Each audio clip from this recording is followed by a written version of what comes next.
Hi everyone, welcome back to Coffee with Temmi. Today I'm going to do something, I'm going to do another interview like I've done before, but this is going to be kind of like an ongoing interview in the sense that what my guest today is going to give us like a background of what she wants to educate us on and what we need to know. And then we will have a series of different interviews, and some actually will be live, not all of them will be interviews. Some of them will be live, and one will actually be a class. I spoke about that last week. So today I am so honored to have with me Dr. Sheyi Ojofeitimi. Did I get it right this time? If I did, yes, you did. You did for sure. I met Dr. Sheyi once. Yes, everybody calls her Dr. Sheyi, so I'm going to keep referring to her as Dr. Sheyi.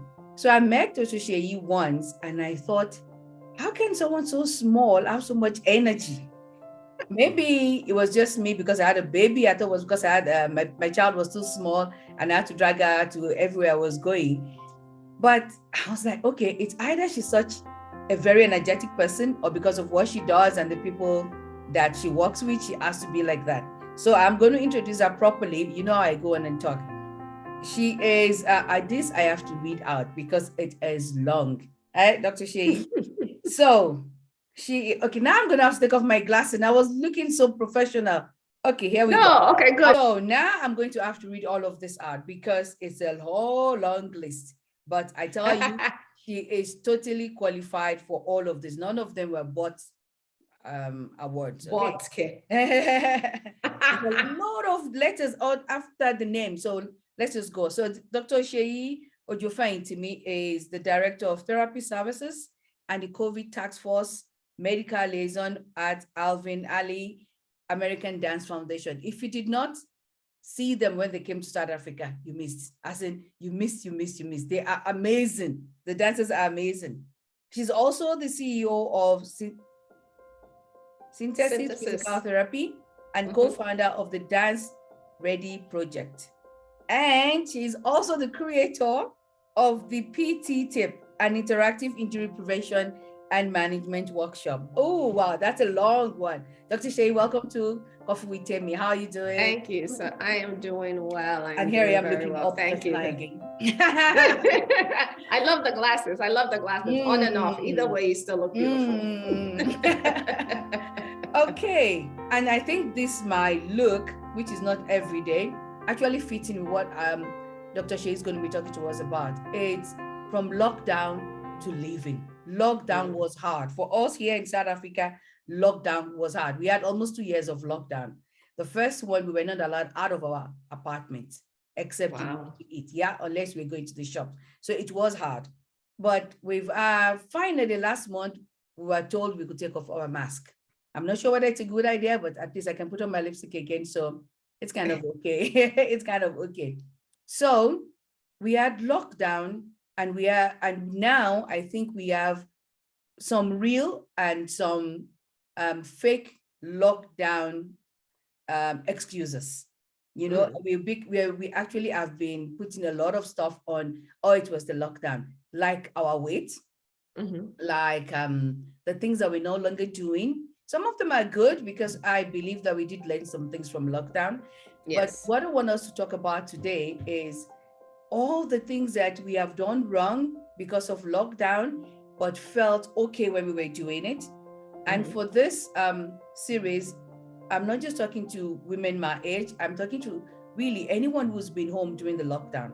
If you've worked from home, or if you're still working from home, and ladies, you'll see why I said that now. So if you work from home or you're still working from home, this is about us and how we can now move not just our bodies, how we can move ourselves, our spirit, our soul, just who we are back in sort of the land of the living, you know, to actually come alive again. So Dr. Sheyi, I read something, I heard it today. She says, you can't wait until life isn't hard anymore before you decide to be happy. And I thought, wow. Wow. And I have to use that one. Yeah, I have to write it down. And it's so sad that the girl that said it, or the lady that said it, she said when she was 30, was recovering from cancer. but she died. She died 1 year later. So, Dr. Sheyi, before I go to before I tell you what I did with the exercises and my pass or fail, over to you. I'm going to try and stop talking. Okay, I'm going to start talking. Okay, so What are let's the things just, that we have done that, ooh, well, let's just talk about the whole lockdown experience. okay. First of all, clarification. I am Dr. Sheyi Ojofeitimi. My doctorate is in physical therapy. It is not an MD, nor is it a PhD. So I'm a clinical doctorate in physical therapy. That is my career. I have been a physical therapist for the past 20, my license in 2001, so it's 21 years. Ooh. And for the most part of that period, I have been working with the dancers and the organization, the American Dance Foundation. I've also covered some of the Broadway shows. I've worked with private clients. So I have the whole gamut of the human being, from some of the students that we have at the Ailey School. We have, they could be 8 years old, all the way to the people who are 70 something years old, who are either staff or people who come and just take dance classes on our organization. Okay. So my life has been human bodies, anatomy, and understanding how to help people get back to, get rid of the aches and pains, and they get back to optimal function. Okay. So now let's talk about COVID. For us, COVID, I think for just like the rest of the world, it hit so unexpectedly. It was almost like that rumor you were hearing in the background, and you're like, oh, what is this? All these people in the news, they always, and we were traveling. I travel, at the time I was still traveling with the company. So just like when we came to South Africa, when I had the opportunity to meet you, I was working. So I was their therapist, traveling with them, just like a trainer will travel, or a therapist will travel with a sports team, and taking care of them. So we were in the midst of that travel when COVID hit us. And we were I think I remember, I had just left them in Chicago, and they were going to somewhere in Texas. From the time they flew to Chicago to Texas, the performance was still on. By the time they landed in Texas, the performance had been canceled. And there was still 6 weeks more of touring to go on. And, we have no one has ever experienced anything like this. So, we just thought, okay, in another week or two, we'll be back. We all know we are still here, going through the rise and fall of COVID. But we were able to, we had to shut down for 7 months. And in those 7 months, my job is to walk. Like, I don't sit at my job. You're up and about, you're moving up and down the stairs, you're walking. So I usually, as a therapist, our jobs are active. You're lifting somebody's body, you're carrying their leg, you're stretching something, you're always moving. So to go from that to now sitting on Zoom and trying to watch people do exercises, or trying to watch people move so you can diagnose the problem and then fix them. They're moving, and it was a surprise to see that we could actually treat virtually. But what happened to us as therapists was we weren't moving anymore. So all my issues that had been under control, my shoulder and my neck pain came back. My back pain came back. So much so, and if you saw, I think this week, I've been doing a series of sciatica. That's when my sciatica flared up. Sciatica. So yeah, that's the pain that you get in the back or in your butt, and it goes all the way down your leg, and you get in tingling. I was getting that. And I was just like, what is happening? At the same time, in my house, the kitchen was right next door to the office. So literally in between patients, I'd be like, oh, this is so convenient. I make my lunch and everything. And then, you have snacks always available. So I would just go, let me grab a bag of chips and put it next to me. Oh, but boy. Unlike what you would normally eat, a bag of chips that would be one serving, I had the whole thing. And before I knew it, in 1 day or 2 days, I would be eating a package that was meant to be for a party. I would finish it in 1 or 2 days. I still can't believe that, because you're very good with your food. Huh? Yeah, but I'm telling you, you're so absent-mindedly doing stuff because you're stuck in the house. We also, at that time, you could leave your house to walk on the street. But even then, you are fully masked, and you were afraid if it was too crowded. And thankfully at the time I had a backyard, small, but we had a backyard. So I would just go outside in the backyard and, try to get some sun that way or something. But it wasn't until didn't realize the effect of all that sitting till my body started hurting. And then when I finally went back to the doctor, I think probably after a year of missing all my appointments, my cholesterol level was through the roof. I still can't believe it. I was just, and the funny thing is, even the doctor said they thought it was a mistake because walking in, I looked very healthy, small, everything. And I didn't drink, didn't smoke, didn't do any of those things. And she said she had to go back and check again to make sure that my results weren't mixed up with somebody else. And she said it was after she had to verify that she was like, wow, what is going on? And then I realized, I said, my life has not been used to sitting around and munching and eating. And it was starting to tell on my body. So I had to make a concerted effort and decision to say, even though I'm treating people, I need to now start taking care of me. Yeah. We did a program where we called it from the couch to the stage, or from quarantine to classroom. We taught the students how to go from being stuck in their house to slowly build them up to be strong enough again to get back into the classroom. So that's what we need. Yeah. And we did that same thing for our professionals. And I was just like, you need this for yourself. You need this for yourself. But not only the physical impact, I didn't realize the mental impact that being stuck in the house, my family would call me the social butterfly, always gone. And I spent so much time traveling to see the world as part of my job, and to be still in the same blocks for months at a time was very, very challenging. So one of the first things I had to decide was cut out. For me, I don't have a sweet tooth. I always tell people, give me cake, cookies, and all of that. I look at you like, whatever. Bring chips. Everybody's got, I don't like chips, but sweets, cake, chocolate, yes. I'm not that. The salt and the savory. And I would convince myself I was eating healthy chips. It was the corn tortilla, blue corn chips. Eating healthy. I was eating healthy, so it was fine. No, they was like, they're not meant to be eaten that way. So I said, okay, so I had to cut that out first. Then I had to make an effort to make sure I started moving.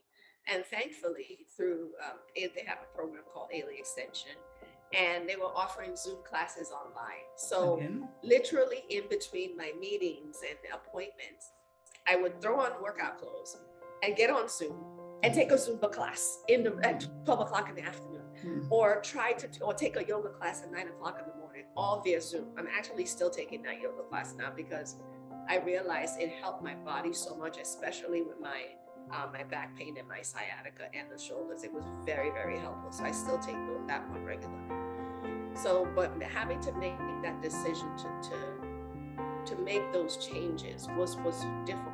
And then you go through, okay, I did it for a few days and now I'm back to, I don't feel the impact.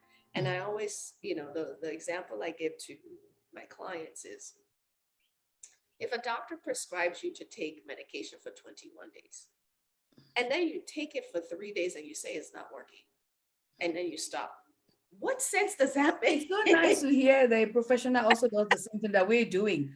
Like, we are horrible. I should be seeing the change now. Right, exactly. It's just like, I think when you talk to any kind of medical professional, they're the worst at their own, at like following their own advice. So which is why I had to speak to myself and be like, no, if you're going to be expecting your clients to do this, you need to do it yourself. So I started the journey. And when I tell you the process of going through all of that, just making myself move, making myself moderate I didn't completely cut it out. I was just like, rather than putting the whole bag, I would put what I want, what I needed, or was going to eat into a small container. And when that container was done, it was done. Ooh. And it wasn't an everyday event anymore. But the impact on my mind was what was surprising. But, and as much as I know how food and movement impact mind, every time you actually feel it, you're always like, wow, this is incredible. This really works. Because I felt, I was feeling so heavy and weighed down, lack of interest, just trying to push through and, smiling on the Zoom with clients, and, and you have, I mean, we all live in our professional world. I mean, as women, and as women of color, and then as African women, we have this, I call it the extra load.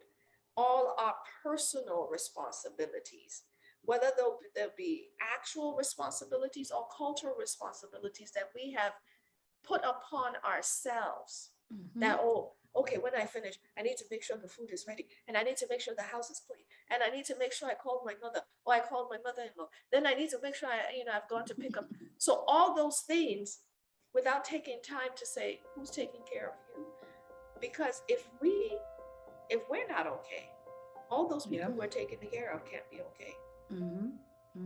That's true. So I had to, once I started cutting out time and not feeling guilty about it, to take care of me, I tell you, there were days I would wake up and the ideas would just be like, I would feel like, wait, Lord, please, hold on.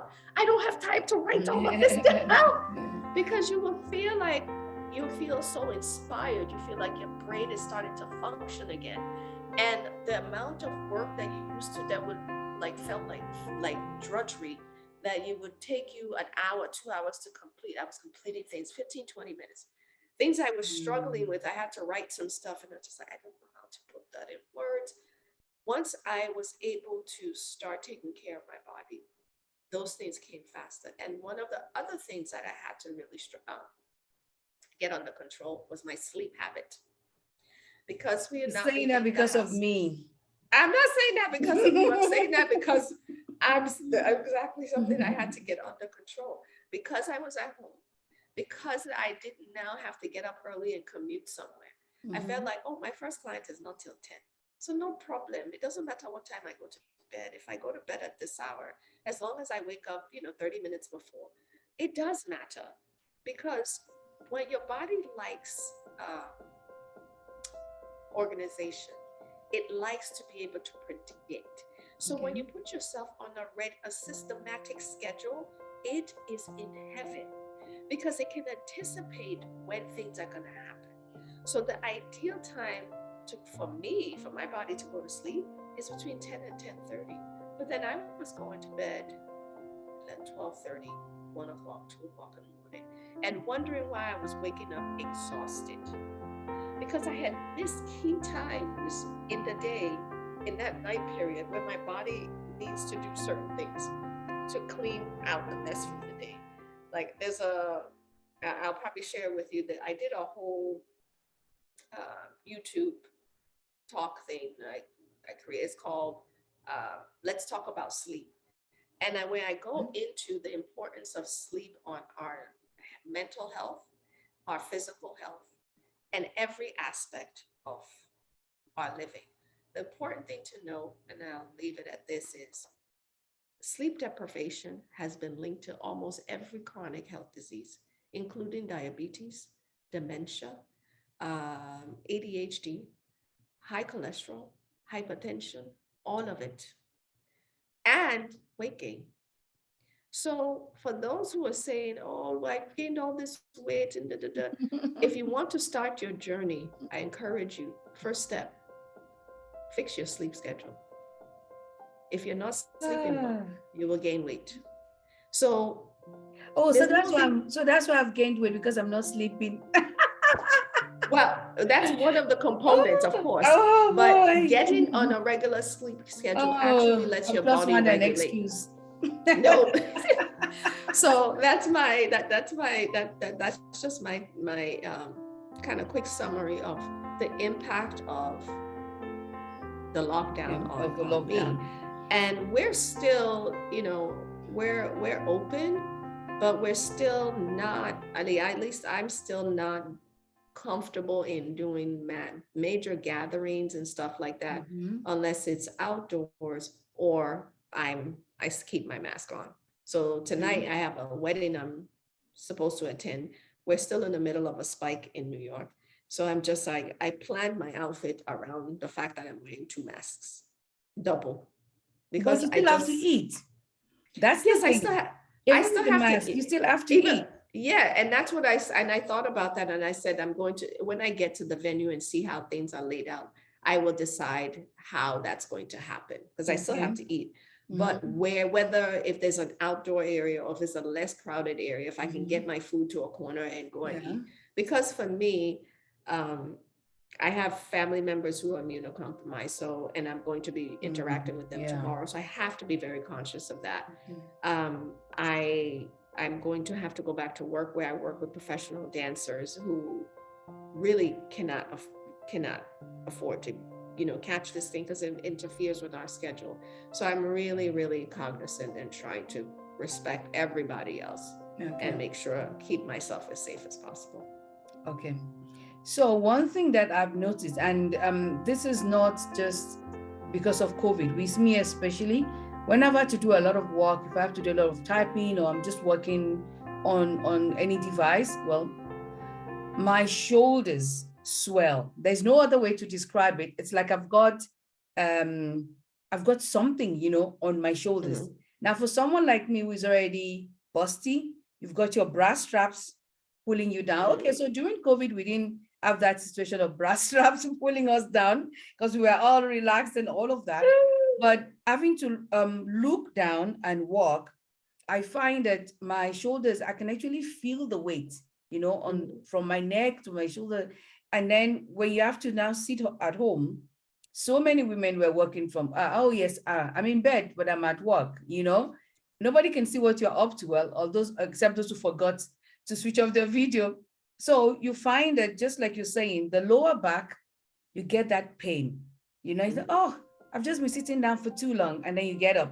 But then you do it every day. And so it's your shoulder, it's the back of your neck. Mhm. You wake up and you're like, just trying not to move.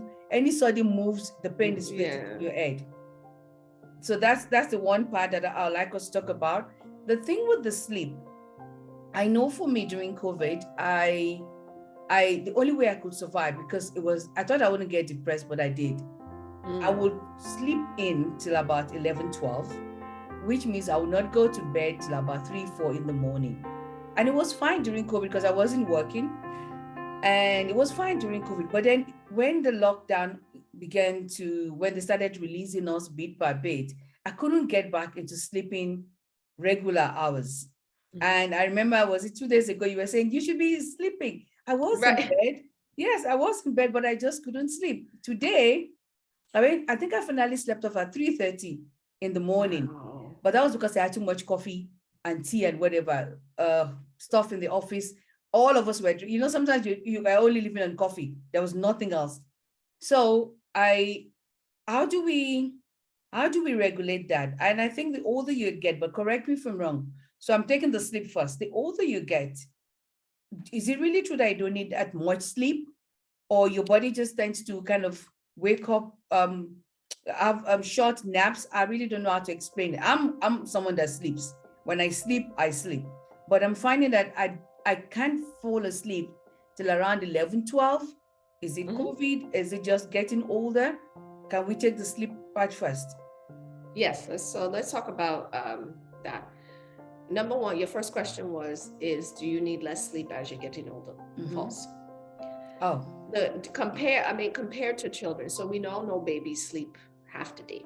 Mm-hmm. Well, guess what's happening to babies when they're doing that? They're growing. A Mm-hmm. lot of things are still doing, so they need a lot of sleep, because guess what?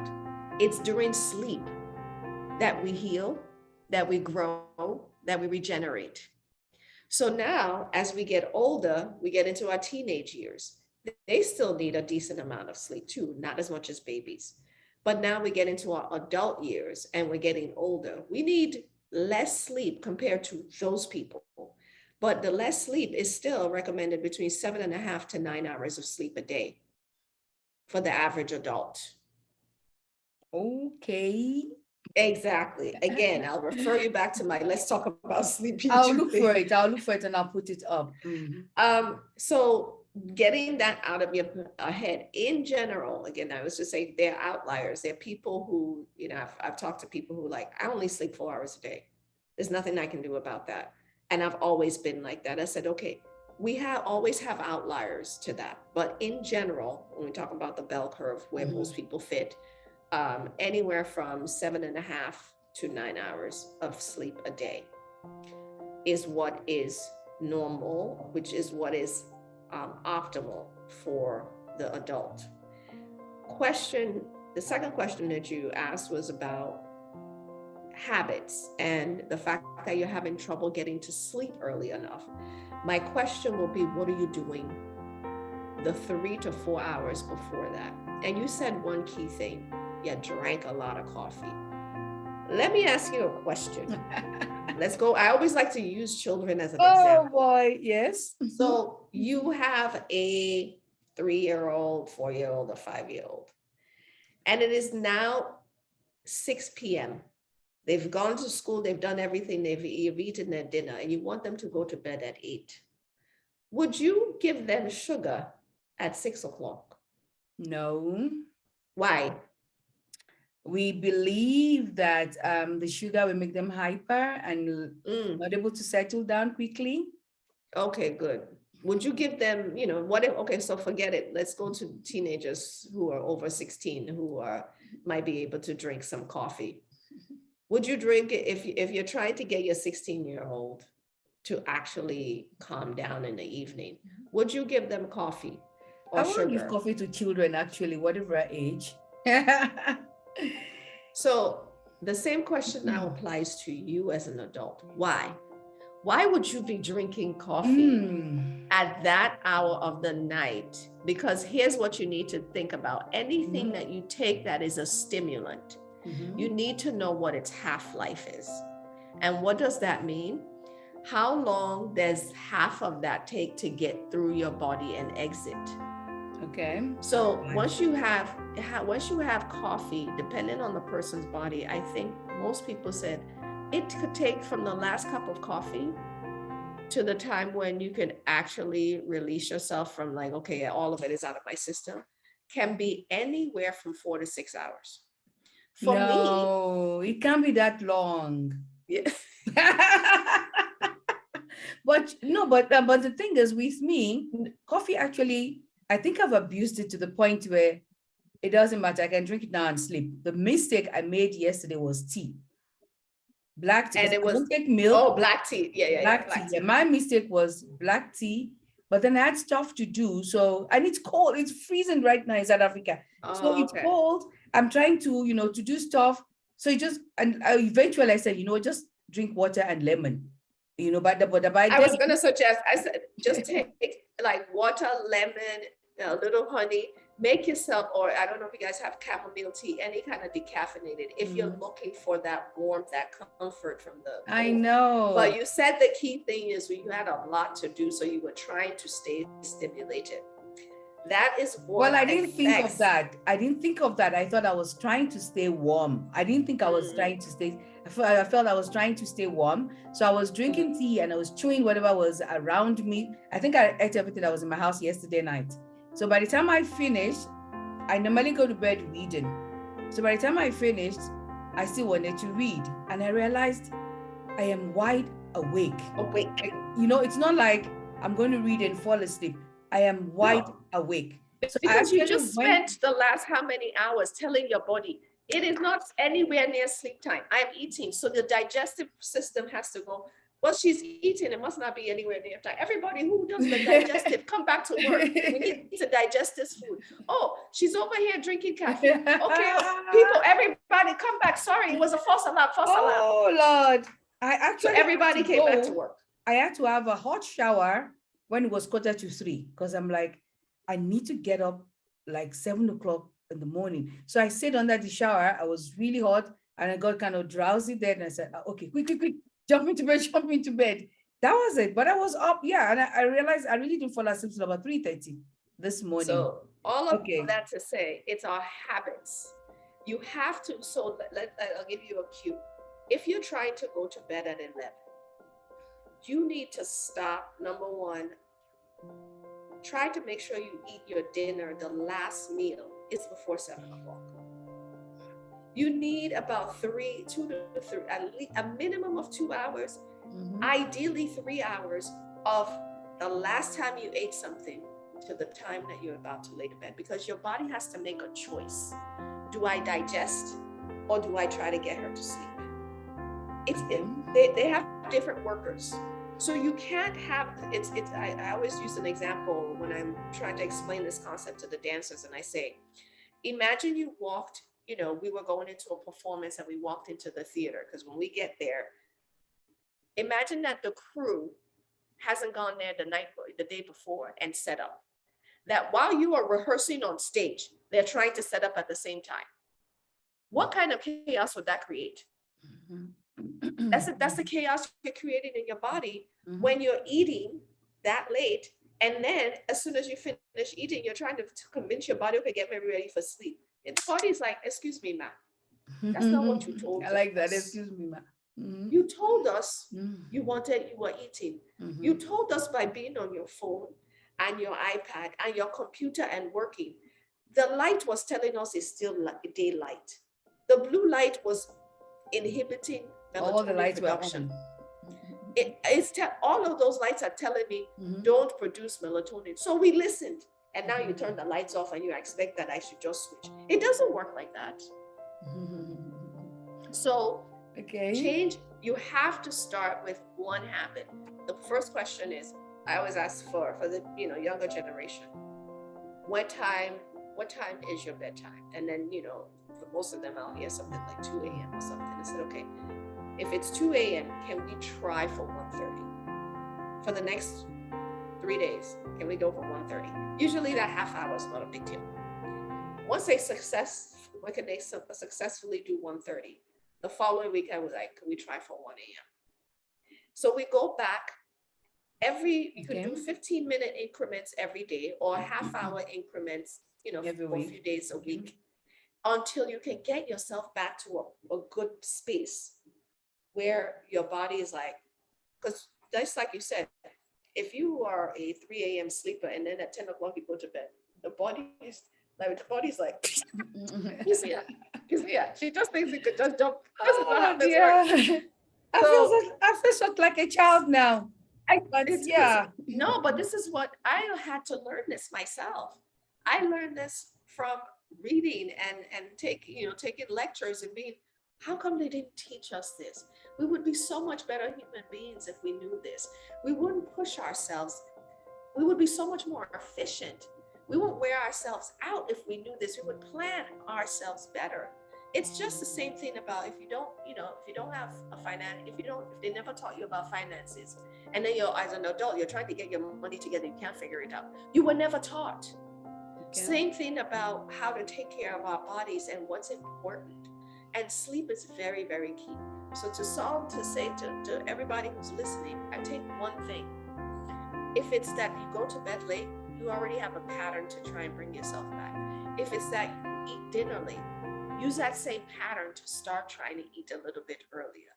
If I work in the theater, there's sometimes our performances are not done until 10:30 at night. And then back in the day, that's when we would all go out to dinner. At the age that I am now, I can't do that because I will first of all be up. I can't fall asleep. So what do? I actually eat when the dancers are dancing. Okay. I would have packed my lunch, my dinner, and I will be eating during the performance. For performers, they didn't have that option. I knew a couple who would eat before the performance.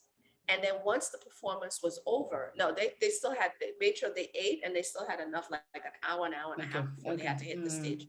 And once the performance was over, they didn't eat anything else. If they were hungry, they would have a piece of carrot or vegetable or something that was light that can be easily digestible by your body within 30 minutes, and it stops the sugar craving or it stops the I'm starving thing. And then when they wake up in the morning, they make sure that they get breakfast. You eat well and you eat full. you eat things that are whole foods, not fast foods. So when I say fast foods, if it's that easy for you to make, and if you cannot find the source, if you can't say, oh, potato grown in the ground. One example, I don't know if people have cheese whiz. I was teaching a class one time. I said, potato grows in the ground. Apple comes from a tree. Beef, you could trace these things. Mhm. And I said, cheese whiz. Where does that come from? Somebody typed in the chat, heaven. Oh gosh. It probably felt like everyone to that person eating it. Oh Lord. I was just like, there's no connection. Mhm. So thinking about eating the lighter things before you go to bed. If you're going to have a steak, if you're going to have chicken, and if you're going to have, like in our African, if you're going to now have pounded yam with our legusi and all that other stuff, I would say, please make sure you do that before 7 o'clock if you're trying to go to bed around 10:30. So give your body time to adjust that. Okay. So we have the how to get your hours back, how to adjust your food to get it back, and also knowing shut off any screen, whether it's a TV screen, whether it's your iPad, whether it's your Instagram, whether it's your Facebook. Shut that down at absolute minimum. I always recommend 2 hours before you go to bed, but people look at me with a side eye. Exactly that expression. No. Mine is not the social media. I don't have a problem with the social media. Mine is that I like to read before I go to bed. And but what are you reading on? I'm now reading from a device which I didn't like before, but it's become so convenient to read on my tablet or my phone before I sleep. I want to read like an hour or so before I fall asleep. So with that said, I'm glad you said that. On your devices, they have the blue light filter. Yeah. There's also, I don't know how easily accessible you guys have things out. There are also blue light filter glasses. For us over here, you can get them for like $5, $10 cheap. They're not fancy looking. But so it's just to sleep. Yeah. It's just so that when you do have the screen on and you're reading, you have that blue light filter from the computer, but some light is still getting at you. And then if you wear the glasses, you get even less. That really works. Okay. Because then it's blocking the light and your body can go, oh, we're not getting all that light. So, and depending, it's like this time she's relaxing, her heart rate is going down. It's time to start getting into rest mode. Okay. And those functions, the people who handle the rest mode start to come to work. Okay. So, and I always say the time that we sleep is not just when nothing in the body is happening. It's not just you go to this depth of sleep and then you stay down there and then you come up on the other side. No, sleep is a cycle. For every hour and a half, there's something new being done in your body. Okay. In and out. And if you cut off the beginning part, because it usually starts from the time you fall asleep to the time that you wake up, it starts in this cycle. Some things actually happen within a certain time period, like between 10:30 and like 12:30 is something happening. And then there's something happening between 12:30 and all these things. If you cut off a cycle because you didn't go to bed early enough, your body, for the most part, will not be like, she missed the first bus. She missed the 10:30 bus where, that's when we were repairing and sewing back all the muscles that were injured. Okay, can we get that? Oh, not all the crew can come back. So can we get 2 members of that crew just to do a little bit? So you miss out on all of the repair, but you'll get a little bit. But so that, which is why I'm saying it's important to actually go to bed at the consistent time. Okay. Now, one good question that I will always get is people say, what if I'm a night worker? What if I'm a nurse and I do night shifts? In that case, stick to your schedule. I remember the key thing I said is the body loves consistency. Yeah.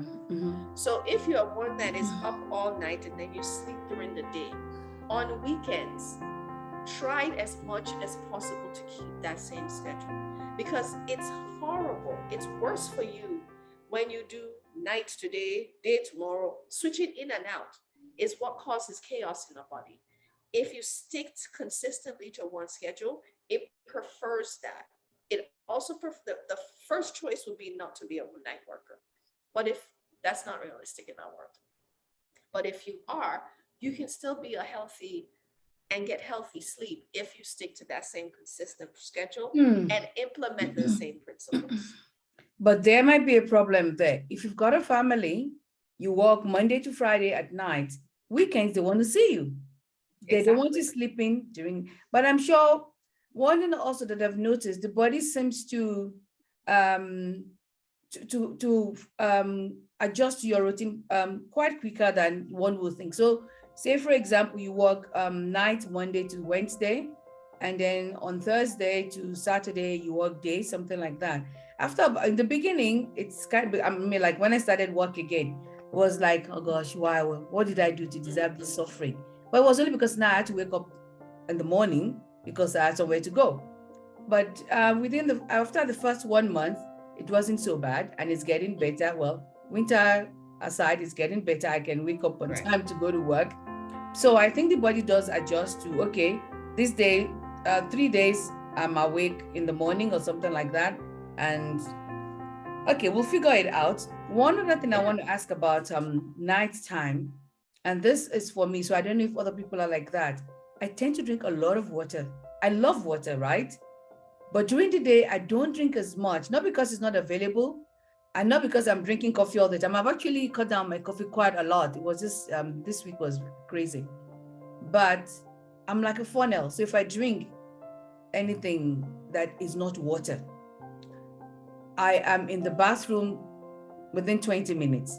So it's like in and out, in and out. So I tend, if I'm really busy at work, not to drink water. And then I realize that I've had coffee, maybe 2 cups, and I haven't had any water. I begin to feel, it doesn't make me jittery or anything, but because in my head, I've already said 1 cup of coffee, 2 cups of water. That's how I do it in my head. So when I've not done that, when I now get home, I want to make up for all the water that I didn't drink during the day. So I drink a lot of water. I can drink a 1.7 liter of water. And I like hot water. Okay, maybe not so hot, but for warm water. Yeah, me too. I like that. So I can have a kettle or 2 before I sleep. That is between the time I get home and the time I go to bed, which means I'm going to wake up during the night. Exactly. Yes. Why do I want so much water at night? That's really my question. You don't want to, you want so much water at night to make up the difference, but I love analogies. Do you have plants? No, they're gonna die. I have no green finger. I've tried. Okay, even if you don't have plants, I think you would have had this experience. Imagine you haven't watered your plant for 3 days. And then you're like, I just forgot. Let me go and water it. And then you pour all the water in it. Because they die. But what happens immediately first? The soil doesn't absorb the water. The water is just flushing out. Because it's so dry, it needs it to be applied regularly and steadily for it to be slowly able to absorb it. Okay. I'm like, God is amazing. You just use nature to explain the exact human body. So now your human body is that plant that has been not given water for most of the day out of convenience, which is, I totally understand that because I'm exactly like that. Especially when you have patients back to back to back. Like I barely have time to go to the bathroom, and the bathroom is not in my office. It's down the hall, and by the time you wash your hands and you come back, 5 minutes have gone. That's somebody's appointment. So all of that to say, when you get home and you're trying to make up the difference, you are that plant. Somebody has just poured water all on you, and you've been so dry you can't absorb it all at once. So majority of it will just come out of your system, which is why it's coming out of your system when you're sleeping. However, an experiment that I did using that same analogy, I said, I wonder if rather than waiting till I got home, that I actually drank 1 cup of water every 2 to 3 hours at work. How would that affect my going to back and forth to the bathroom. Initially, it was doing the same thing. And as soon as I started doing it consistently, I would drink one water and then I wouldn't have to go to the bathroom. I was like, wait, I don't have to go to the bathroom. It's 20 minutes later. It's 30 minutes later. It's an hour later. I was actually keeping more of the water rather than just letting it pour out. Okay. So my suggestion to you is actually increase the frequency of how much water you drink at work. But instead of 2 cups, drink half a cup of water at this time. I can't. I love water. As in, I love water. I wish. So that when it touches your mouth, you're just like. Somebody had to ask me once that, is something wrong? I said no. Said the way you're drinking that water. No, honestly, I'm sitting here. I'll show you I've already had. It's full by my bed before I go to bed at night. I now make sure I don't drink it. But just in case you wake up and you dry throat, I have it. The first thing I drink when I wake up is I drink this. Because I'm just like, oh my God, I've been dry all night. So I love water too. But that going back to how to curtail the snack, don't put, when you're drinking at work, if you can't control yourself when you start with one, make a small bottle, a small flask so that it's just a sip. Because otherwise we're going to be running to the bathroom all the time. And then that kind of interferes with what you're trying to do. But I wanted to get back to you. You had mentioned posture because we spend a lot of time on sleep. Yes. So now we're going to go to the effects of what's it called, lockdown on our body. Yeah. So so let me start. So the effects that I think, for me, probably more than just the shoulder, actually not just for me, the working from home, sitting down, shoulders like this, you don't actually realize it. You're typing, you look up, you move it's just bad posture, I know, or rather the way we've been sitting or doing whatever has created, you're like an old woman without actually, so you now have to stand. Actually, I'm consciously standing and pulling in my tummy like, why am I bent? I'm not, I'm not bending, but when I look, when I maybe pass a mirror, I feel like I'm bent, So that's the one. So that's the shoulder and the back of the neck and also the small of the back. Please talk to us about that. So all of that is because we're so forward oriented. So especially if you weren't one who was working on the computer a lot prior to this, which was us. But now we're like this. And here's the thing. The way I'm sitting to you right now, and I'll send you a picture of my setup. My camera is on my computer is on a stand. I have a separate keyboard that's down here. I have a separate mouse. Why? Because if I don't do that, my neck and the radiating pain into my hand will be back within one day. My shoulder blades will be aching, and then I will be sitting there like this. So you go this side. You see how your neck is stuck in now? Yeah. All of that has to do with your alignment in this position. If your computer is down here, for most people, we're sitting at our dining room tables or you're sitting in your bed, you're looking like this. So if I turn this way. No. I know exactly what you're talking about. If you're doing this for hours, the amount of pressure you're putting on your spine and your discs increases about 40%. So you're doing that for hours and you're doing it every day. Yeah. So that is why you start feeling all of that. And then this ends up stretching out. I just taught a class yesterday explaining to people that often when we feel this, it just feels really tight. So what do? We put our hands here and we start massage.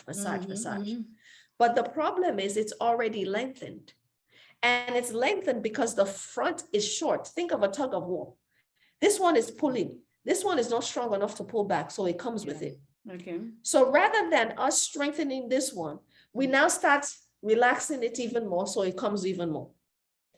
But if you actually do exercises to strengthen the back, to strengthen your scapular muscles, to strengthen your latissimus dorsi, to strengthen, I have a whole anatomy app. We can sit down and show you all of that. To do things like this with resistance or just even your hands to open this up and then stretch your shoulder I usually put my hand on a door hinge, you put it here and you turn. You open this up. All of a sudden the stress over here starts calming down because it's not being pulled anymore. So it's not that you need to, it's really simple, of just simple exercises you can do to strengthen the back and to open up and stretch out here. That will do magic for your neck and for your arm. Okay, so I put my hand by the door and stretch away from it or towards it? Away from it. So if this is the door hinge right here. Yeah. Like the edge of the door. Yeah. I pluck this against the door. Okay. And I go here. Or even that, without a door, even if you take your hand here, and I just want you to take it back. Take your elbow back. Where's my hand? Okay, my hand is here. Yeah. Yeah. So you can see my elbow just going back, right? Yeah. I'm not turning. Oh, I stay facing you. Okay. I stay facing you. My arm goes back. You should feel a stretch right here. Yeah, here. Yep. Make sure your elbow is almost at 90 degrees. Okay, 90 degrees. Okay. Yes, arm straight up. Yeah. And now it goes straight back. Elbow straight back. Ow. My body doesn't like it. Just do. So you would feel this and almost into your breast area a little. Yes, that's your pectoral muscle. I want you to do 10 of that for me. Just do 10. Okay. Can I count the ones before? Yes, you can. And it doesn't have to be. And then take your This is my left hand. Okay, so now take your other hand and put it on top of that area and actually help push that muscle. Push that muscle, like almost like you're massaging it.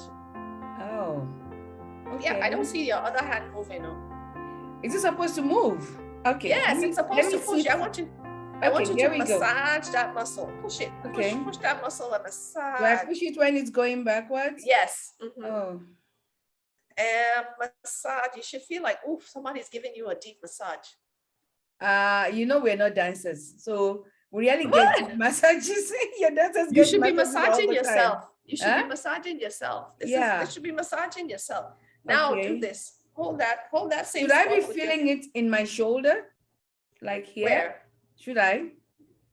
In terms I want to know if I'm release? doing it properly. Should I be feeling anything in my shoulder, or is just my fat that is responding? You should be feeling the stretch. Okay, now I want you to relax everything. Okay, wait. Don't do the other side. Oh, okay. So now I should have had you turn your head, side bend your head to the right, side bend your head to the left. Do you feel any tightness? Is one looser or tighter than the other, or still no different? Well, my left side is always tighter than my right side. I don't know why. So which one is it? This is your left? This is my left, yeah. At one point, I actually lost feelings in my right hand. Yeah, it just went down by itself. I had to start using dumbbells to bring it back. Yeah. And of course, as soon as it got back, I stopped using it. We're all like that. But all of that to just say that most of the issue is postural. So that's that pain. And the same thing applies for the back. So when you're this way, your back is also curled, and that's where the back pain and the sciatica issues start to kick in. Sciatica. Okay. I'm going to become a paramedical before we finish this series. Don't worry. If you go every Tuesday, I do Anatomy Tuesdays. I saw. I'm going to put Instagram. What do we call it in Instagram? Handle. Yes. I'm going to put the Instagram handle there. And Dr. Sheyi PT. Yes. Yeah, you'll see it there. Okay, so the back, before I go on to the next question, what happens to the small, that's what we call it, right? The small of our back? The small of the back is now curving. Yeah, it's now curving. So the same pressure that is being put on the neck from that curve is also being put on the spine. And no, your whole spine from top to bottom does not like it. It does not like that kind of pressure. So that's why the nerves and the structures that are there will cause pain and aggravation, and then they send messages further down. So that's what that is. So this is why the worst thing you can do is sit in your bed and work. That's one of the worst things you can do. Okay, I'm confused now because I thought if you shouldn't be sitting for so too long. That's what I've known, that don't sit for too Yes. long. So now we're not sitting, we're lying down the bed, which is really nice. You can have a coffee and Oh. whatnot. But again, it's not working.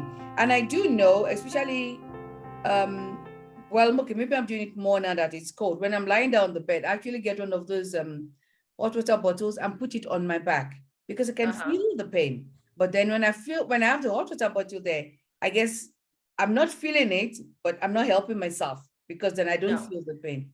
The whole issue is the whole issue is lack of movement. Then if you want to, let's Oh, start lack with of the movement. lack of movement is the Mm-hmm. main issue. Prolonged sitting or laying is the next issue. So whether you are sitting in your bed or sitting in the chair, it's still prolonged sitting. And prolonged sitting in bad posture is a problem. So I don't care which way it is. Even if I, with all my fancy setup and ordered a chair and all of this stuff, and I'm here, if I sit for 2 hours, if I'm not moving every hour, even to just get up and like walk and go do Mm-hmm. something for like 5 minutes, that is still a problem. Ladies, Your that walk is body, not to the fridge, okay? Just walk that around. walk is not to the fridge. It's like if you live in a building, I can encourage you, walk down the hallway, go down the one flight of stairs, come back up, and then go back and sit down. Because your body, it's like a stagnant a swamp. Imagine if you see a lake that the water is not flowing versus a river where the water is flowing. Which one do you want to swim Yeah, in? Which one yeah, do you want to yeah. be in? That's the same thing. Our body uses movement to keep the blood, the lymph, everything flowing like a nice, flowy, healthy river. And when we Yeah. don't move, it doesn't like it. Okay. It doesn't Okay. like it. So how do we sit? Because we're for those who are still working from now, I'm back at work. I work as a teacher, and I'm not. I mean, I'm not even going to say I'm exercising, but my class is upstairs, and I have two different classes that I assist in. So I'm going up and down, up and down. My knees do not like them. That's where I'm going from here. My knees, I'm like, oh gosh, okay, I am getting old. But I Okay. know that it's more than that. I actually think I am getting enough exercises between the children and the go to the office, Okay. go to this class, go to that class. But in sitting, when I sit, I'm not getting up. I want my coffee and I'm not getting up from here. Everybody just leave me. But so how do we sit? I mean, we've got just regular chairs in school, just Yeah. regular So chairs. that's a big question, and I actually, and honestly, we didn't even talk about this. I was like, I actually have a whole course that I call a sitting class, Oh my where word. I show you how to, depending on whatever you have available, without having to have any fancy equipment, Mm-hmm. what you need to do for your body to make sure you're sitting properly. Because if how I sit, if I measure and do all the fancy stuff for my body, that might not work for you, because I have a short torso and long legs. Mm-hmm. So I have to make several adjustments. If you're the reverse, shorter legs and long torso, that all makes a difference. So as we talk about this series, I would be like, I think we need to talk about, let's just have a session where we actually do a sitting class. And then we'll have another session where we talk about how to address the muscle imbalances, because the Okay. fact that your knees don't like when you're going up and down and you are active is a muscle imbalance. That means there's probably something that's tight. There's likely something that's weak. And they're all pulling in the different directions and they're making your knee Okay. upset. Um, we can stop right here. And I'm going to say, let me show you something. If you want to include a clip of this Okay. in there. I wanted to know those things that you have on Instagram, the exercises. I'm going to tell you Yeah. my result on the exercises. Oh my word. Hamstrings. Yeah, hamstrings, gluteals, and calves. Can you let me share do I have sharing? Oh, I do. Okay, so this is the anatomy thing that I was telling you about that I can move on around in. And Okay. I'm going to choose that one. I zoom out. And when I put all the muscles back on, so this is what we look like Oh, yeah. Okay. Mm-hmm. So, and the issue, what I was telling you about what we were just stretching is that muscle right there, the Okay. pectoral. Okay. Okay. And then when Okay. we talked about, when you were talking about your shoulders hurting and all of this is Mm-hmm. all of these muscles. And Okay. if I put the Oh, nerves yeah. I in, felt that one. I felt that one. Yes. yeah, and if I Mm-hmm. put the nerves in, it will make you understand.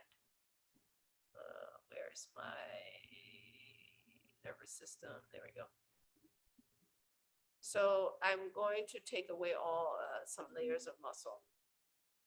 You see all that yellow? Yes. You see how the fact is, if we have problems up here, Ooh. this Mm-hmm. all this goes into the hand. So Okay. that's why that numbness that you were feeling and you felt like you lost, that was Mm-hmm. probably coming from a neck problem. Wow. So this is why it's difficult to, and the issue about when we're talking about the posture and Mm-hmm. how things are connected, Yeah. this is why the connection between this muscle, you see how far it goes up all the Mm-hmm. way into your shoulder. Yeah. That's why if you have a back problem, you probably have a neck problem. Okay. So all of this Mm-hmm. is the kind of stuff that some of the questions that you are asking Mm-hmm. really, it requires people to have a visual, to understand the connection, so it's not so abstract. And then when they understand that connection, they're more likely to actually stick to the program that you suggest, or ask, really start to investigate their own bodies. Okay. Okay. So I saw when I decided to pick up the phone and get in touch with you was when I saw the thing you did with the leg, with the knees, because I wasn't hearing, I didn't think I was hearing a popping sound, but I was hearing a sound. Like I wake up in the morning and I thought, okay, I've got flat feet. So I thought I've got to go look for insoles or something for shoes for work. But the insoles were really not working. I have to really figure out what to do there. So, but when I wake up, I find that yes, old age is part of it, or older age is part of it. But my knee, that one that you have with the knee, when you bend your knee, and I'm like, oh my word, this sounds like my knees. This sounds like my knees. So I went on and did the four, you did those 4 exercises. Yeah. The hamstrings, I was quite surprised that I could do it. Putting my leg on that level was okay, but we got it there. But I could bend. I do think I'm quite flexible for my size and for my age. I am quite flexible, but I could bend without. I wasn't feeling I could bend. I could do the quads. Was it the quads?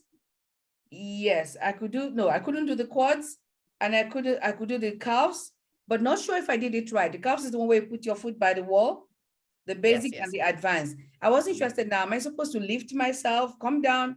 Not sure if I did it, which I'm looking forward to that class you're going to do for us so that at least you're doing it properly. I could not do, which one is it where you have to fold your legs in front of you?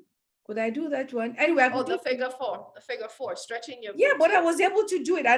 I had to stand still, so I didn't fall over. But I think But you I can have do one that leg. seated. Yes, I did. I have one leg that is more dominant, so I could stand on that one. So I couldn't do it for both. Okay. There is one where you have to be on the floor and then you bend your knee and touch your knee. I said, why is Dr. Sheyi doing this now? Why now? I'm not a dancer. Why is she doing this to me? But there's so many versions of varieties of that I can change. And that's the joy of when you're doing a live session or live class. Yeah, I did think, maybe I should have done, because there was a lady lying down on the floor. The other part, she was lying on the floor. I think she was doing the same exercise. But so now, how does that help with the knee? Because I'm thinking, okay, I'm doing my toes up and down.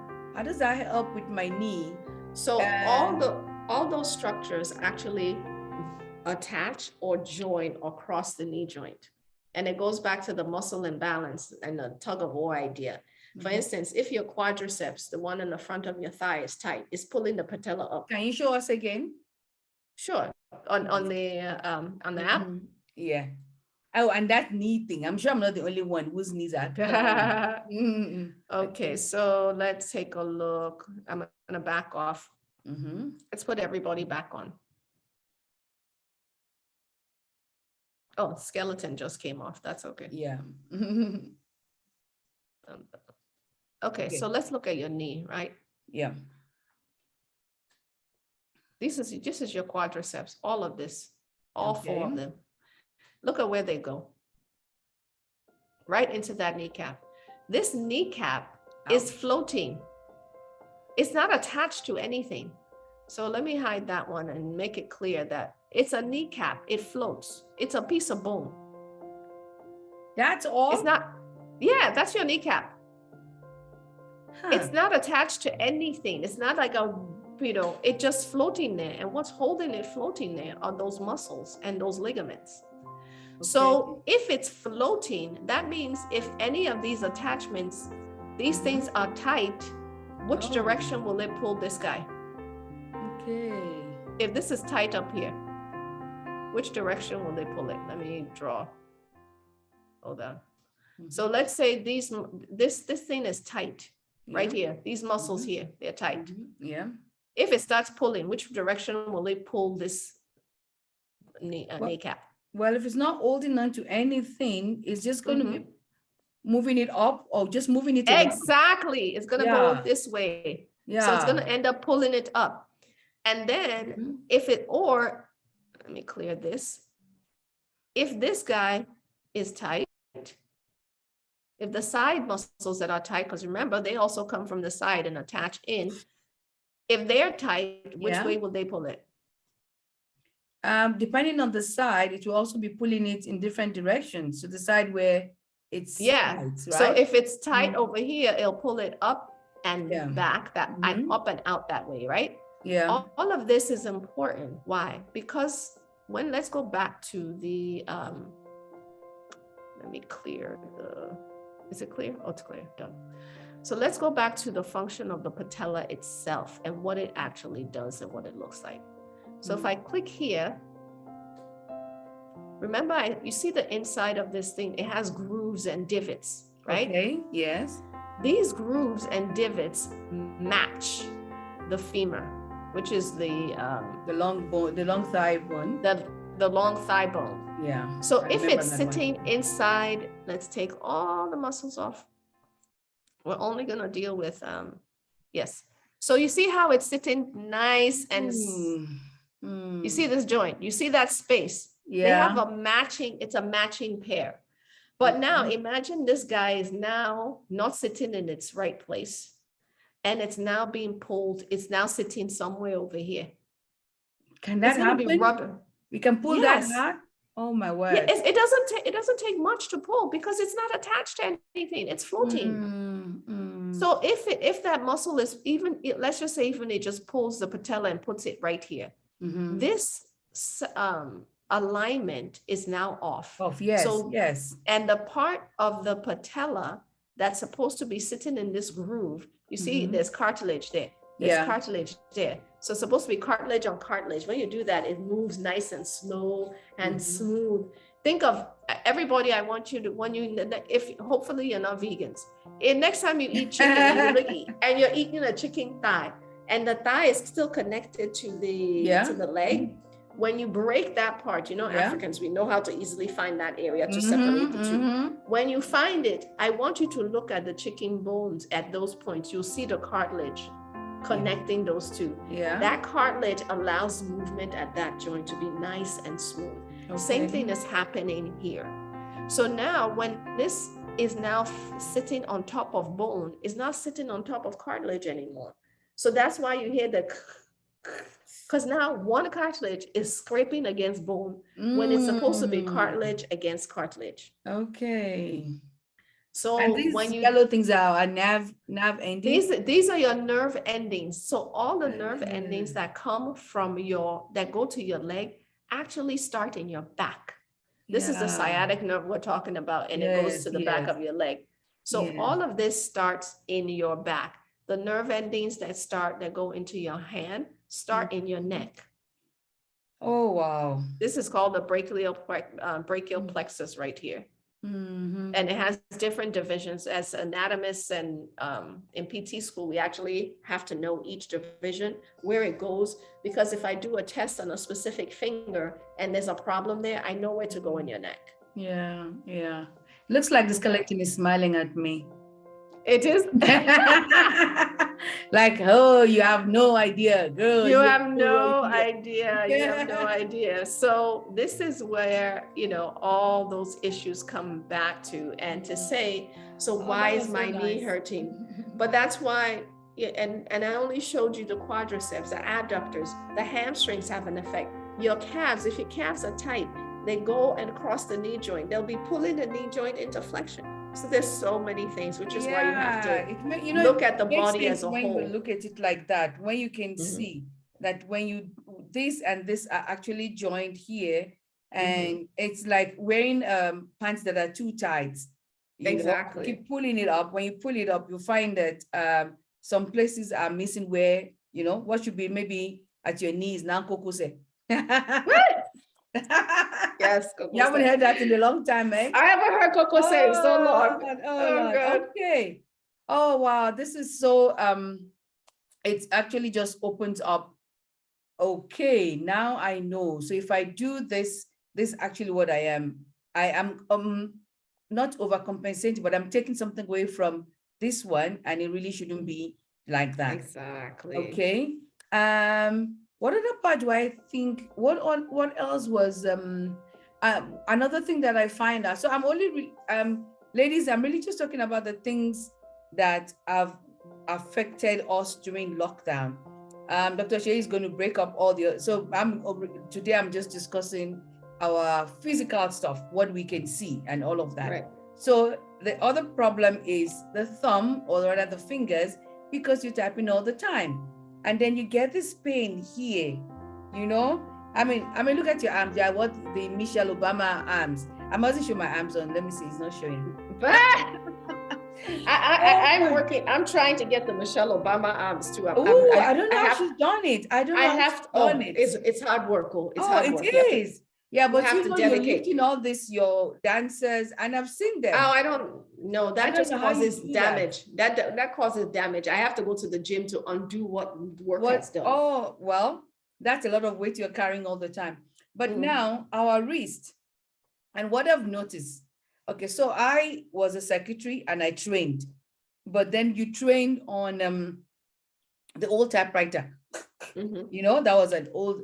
So now I have become a bad typist because of the phone, not because of the keyboard itself, because the keyboard itself, I remember where my keys are and all of that, but because of the phone, which I use my thumbs for when I am, my thumb or this, okay, just my index, that's all I do. Now, I also find that the wrists are hurting. What we have to work. That's the bottom line is you've got to do your work, whether you're at home or you've got to do your work. So how are we going to prevent that? So it's the elbow, from our elbow to our wrist, because again, and all of that, all of that primarily has to do with, number one, your posture. So we'll go back to the shoulder. Remember, I showed the posture. Yes, we're back to the posture again, and then the posture of your hand. So I think when I show you, if you're typing and your keyboard is up here so that you have to flex your hands, that is pinching the nerves that are here. That's the setup to get carpal tunnel. So you have to make sure that your keyboard and your wrist stays in neutral. Okay. So which is why, remember I said I put my keyboard, I wish, on different levels. So remind me to send you the picture of my setup. So then that way you can see that this is how my setup is. Okay. Because if my keyboard doesn't work, maybe I might work like this for maybe, I won't do any, even now just doing that, my shoulders are having a problem. I can feel it, So my keyboard is down here and it's on the same platform as my wrist. And that's the main issue, because once you get you want to have something like this where your elbow is either supported and then this is supported. So which is why back in the day, you would see the wrist lifts at the end, people will put that little bolster in front of your keyboard. It's preventing your wrist from doing this. And even doing this is also bad. So extending it this way is also bad. Nerves do not like to be stretched. They like to be left in neutral, the nerves. So when you overstretch them and you stay in that position, they start getting inflamed. And that inflammation is what causes problems. So as much as possible, just try to keep everything in neutral positioning. And again, this will be all part of the sitting class. So we can talk about that more. Okay. Oh, okay. So I really need to change my table. We can't, basically, if you're working at home. No, you don't have to just change. Work on any table. That's it. You can. And that's what I want to make it clear, that you don't need to buy fancy equipment. You can modify. I can show you how to modify whatever you have. We can make it work. You might just need to buy little pieces to help elevate or to help lower.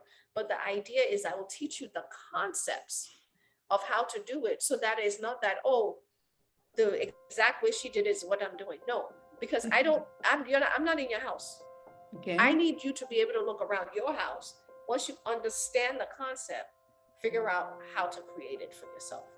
Okay. Because I'm thinking, I'm going to have to get a separate keyboard and put it on my lap, so that my screen is up here, and then my wrist and my fingers will be, they'll be at a comfortable space. Because once I have to lift it higher, and then you get tired quite quickly. When you're typing like this and you go like this and go like that. Yeah, it's fatigue to the body. And maybe we can use you actually as an experiment. Have the camera set up so we can see and have you change your space. Then we can actually. That's going to be done in camera. Come my space. But I actually I'm taking mental notes, and obviously I'm going to go through this. And I'm seeing the things that, okay, I mustn't do this way, or I mustn't do like this. I mean, I've been sitting, and I did learn how to sit up straight. So for me, it's not a problem. It's when it's a long, if I have to sit for long, working on the tablet is actually worse than the iPad or than the laptop, because the keyboard is not separate. So I think the first thing is maybe get a separate keyboard. Yeah, so, but before you start getting anything. No. It doesn't have. No, it doesn't have to be an expensive one, because if you can, most of the time you can actually just put your tablets on something and look at it. But that's once you can get where your wrist and your fingers are, if you can get them into that neutral position, it actually makes it easy. That is the first thing, because once I think it's my shoulders eye up, my hands are up, and then you're typing like this, your neck and everything just, okay. Okay, so now I would just say to wrap up, because now I have this. No, it is a wrap. I would just recommend that, like the keyboard that I have, and I can show you, it's not necessarily the brand. It's pretty small. Yeah, that's what I'm saying. It doesn't have to be expensive. But it has 3 options, so that way. It's a Bluetooth. I can connect it to my computer. I can connect it to my iPad or any other device. Okay. So therefore, I'm not having to buy 3 different keyboards. I buy one keyboard, and with one stroke, I can switch to if I need to be using it for my iPad or anything. So just search for something like that. Okay. So I'll wait for another date from you, from your very busy schedule, and we'll take another part of moving from lockdown to living. Yes, I think we opened up a whole can of worms to realize that we have so much more to discuss, and it will be a joy to be able to share and actually put in some practical things that people can do, and be able to demonstrate those things. Yes, we will have that class, but I think probably when it's a little bit warmer, we're getting into the tail end of winter here, because I can just imagine people like, no, let's just have some coffee and soup.